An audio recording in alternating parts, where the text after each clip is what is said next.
on the news that 1,500 artworks believed to have been stolen by the Nazis in the 1930s and 40s have been found in a rather grotty flat in Munich. The collection, which includes works by Matisse and Picasso, were uncovered by German tax officials.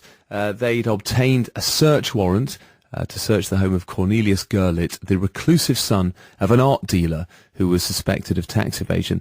So they sort of came across them by chance. It's thought some of the works were declared as insane and morally corrupt by the Nazis, while others were stolen from or forcibly sold for a pittance by Jewish art collectors. Investigators say the works, which were found in 2011, this has only just come out now, were found in 2011, could be worth about €1 billion, so that's around £850 million.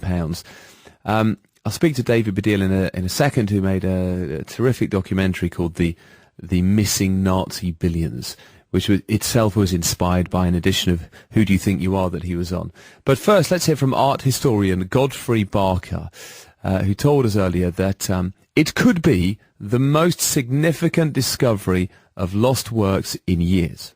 This is possibly the biggest story of art recovered from World War II since the Austrians unveiled 10,000 pictures gathered in monasteries down the Danube 3 years ago. What we've got here are pictures that the son of one of Hitler's most important art collectors in World War II has been keeping secret in his own flat in Munich and selling just a few of them that wouldn't attract headlines.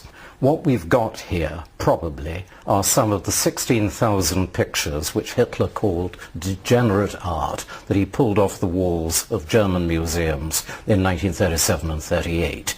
What we've also got here are pictures which the father of this man, Hildegard Gurlitt, bought in France for Hitler, who was out to form the greatest museum in the world on the banks of the River Danube in Linz, the so-called Führer Museum.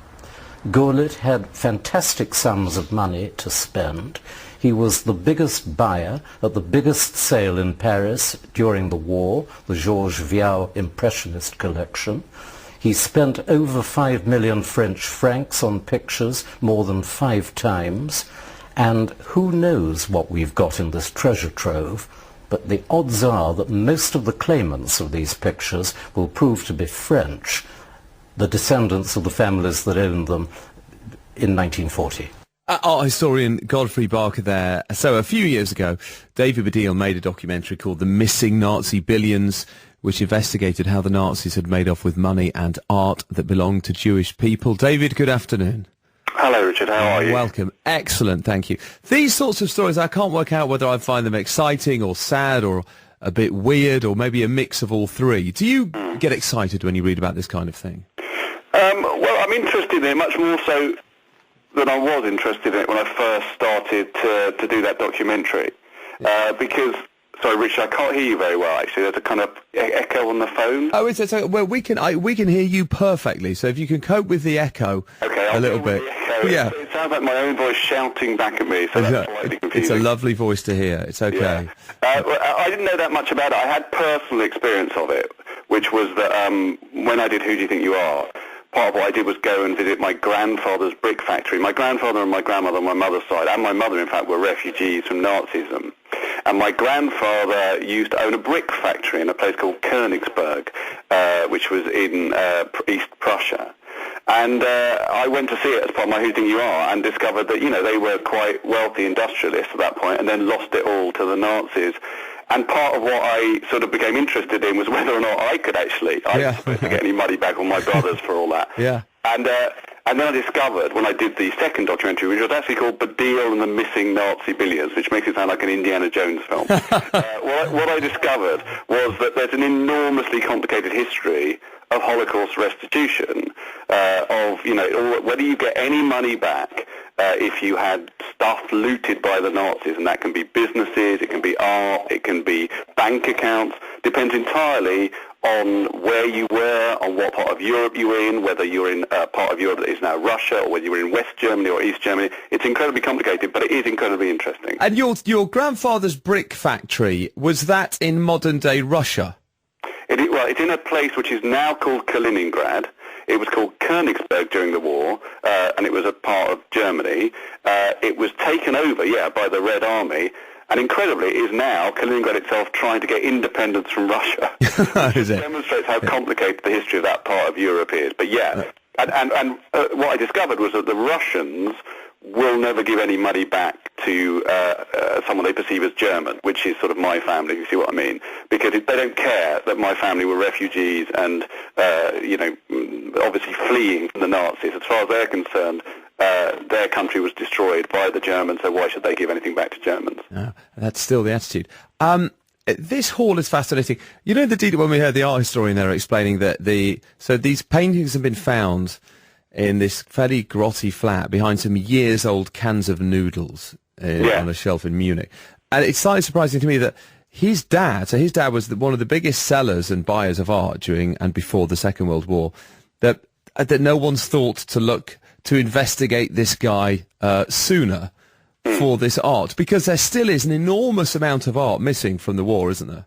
Yeah, I don't know exactly how much there is, but $20 billion in art was stolen just from Poland. Europe-wide, there's an incredible amount of missing art. I think only 10% of what is considered to be missing art has been returned. And by art, that includes jewellery and ornaments and sculpture. That book, The Hare with the Amber Eyes, was all about small china figurines. So, it covers an enormous amount of stuff. But there is also a certain amount of political controversy about it. I don't know if you know this, but there was a famous painting by Klimt called The Portrait of Adele Bloch-Bauer that was discovered to have been looted and then returned to its rightful owners recently. But the Austrian government tried to block the return of the painting to its rightful owners on the basis that they felt it should remain in Austrian museums. And there is an argument for that. There is an argument for saying, well, a certain amount of time has passed, and, the art market is mad now, and if we give this back, it will just be sold, as indeed that painting was, for an enormous amount of money. Is it not better that it remains in public hands? And I don't agree with that, but that's what happened. The Austrian government tried to block the return of that painting. One thing I'd like to learn more about is this black market of art. So this son, he knew he'd got these paintings, he knew their origin, he knew that people were looking for them, he knew that technically it was kind of illegal for him to still have them. And yet what he was doing was, so he never had a job, and periodically he would sell one of them for a decent amount of money. But he couldn't really sell it on the open. Presumably he can't sell it on the open market. So there's obviously, there is a black market out there for stolen art, isn't there? It sounds incredible, doesn't it? The fact that he was keeping them in a place with lots of noodles and stuff like that. I mean, was this guy, how much money was this guy making, and where was he selling them? I don't know anything about, how you traffic stolen art at all. No. But I assume there are people who will buy this stuff without questioning its provenance.